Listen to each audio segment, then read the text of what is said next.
Okay, so John Paul, what Yep. does enterprise mean to you? In my opinion, enterprise is people coming up with new, innovative, dynamic ideas to make as much money as possible. What enterprising ideas do you have? Well, my enterprise ideas are, when I hopefully become an entrepreneur, I want to be in the business of computer systems, and maybe in the future, televisions and other electrical appliances.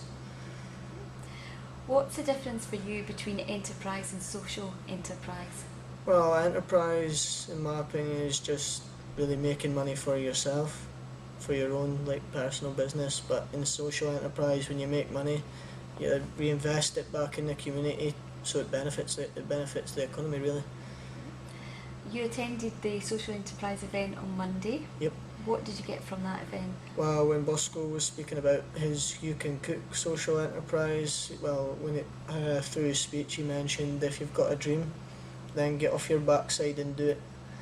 And then that really hit home with me, and that's what made me come and speak to yourself and Peter about starting my own business.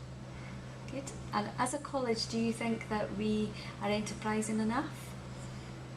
Yeah, I think the college is enterprising enough, but maybe the students could do a little bit more to contribute, because when Peter was going around the business classes asking for enterprising ideas, they were kind of they were not a bit sure, but I was pretty interested in them.